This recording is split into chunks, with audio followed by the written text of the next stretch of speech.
Time for my regular apology that my format doesn't really work for adventure games and RPGs. I can muddle my way through these a bit slowly with a dictionary in hand, or I can follow a guide. And that's what I have to do to keep pace. And that's something that can make it really hard for me to place a judgment on a game. But here's the thing.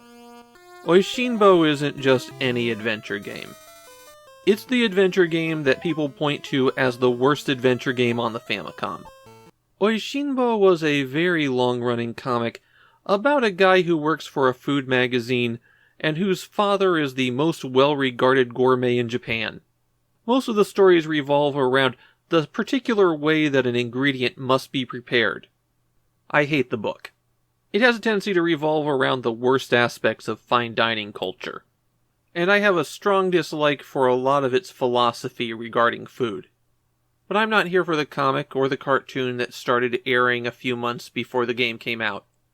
The concept of this game is that the main character is challenged to create 3 exceptional dishes and present them to a board of gourmets. So the game is divided up into thirds, each revolving around identifying a special ingredient, the correct way to prepare it, and then going out and getting it. The game Oishinbo is infamous for having a lot of instant game overs from decisions that don't look like they would be a problem, and ways to put yourself in a dead man walking situation, where you'll be forced into a game over somewhere down the road. One of the worst of these is in the first chapter. You have to catch a particular fish that's usually thrown away, and then steam the fish's liver on the boat in sake. On the way to catch the fish, the captain of the boat demands some of your sake, and he'll keep demanding more as you give it over. You have to give over sake exactly 3 times.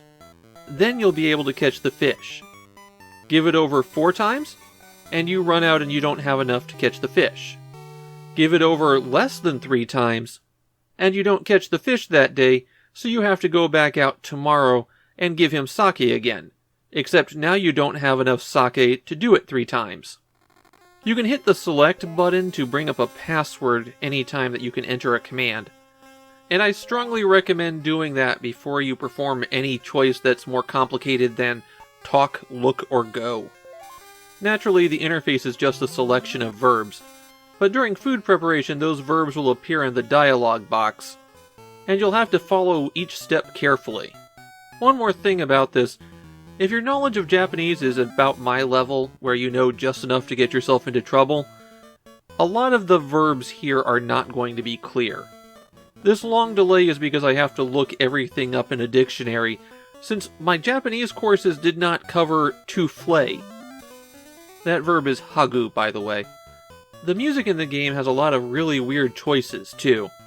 There's some classical pieces, like pictures at an exhibition, but there's also Yankee Doodle for some reason? And Turkey in the Straw? Yeah, I don't know what they were thinking. And visually, it's just about the dullest looking game out there.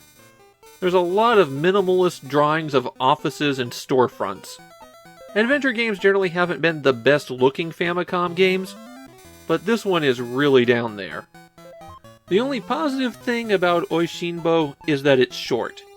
Apparently, even without a guide, most people take only about 2 hours to beat it. And that's even with the good old repeat the same action over and over again until you get something different padding. There's one big question left hanging. Is Oishinbo the worst Famicom adventure game? Well, maybe? Here's where it's difficult for me to judge. I will point out that the game performed so poorly that it took 20 years for Oishinbo to get a second game. Even I can tell that this one's pretty bad, and I strongly doubt that I would ever go back and play it again.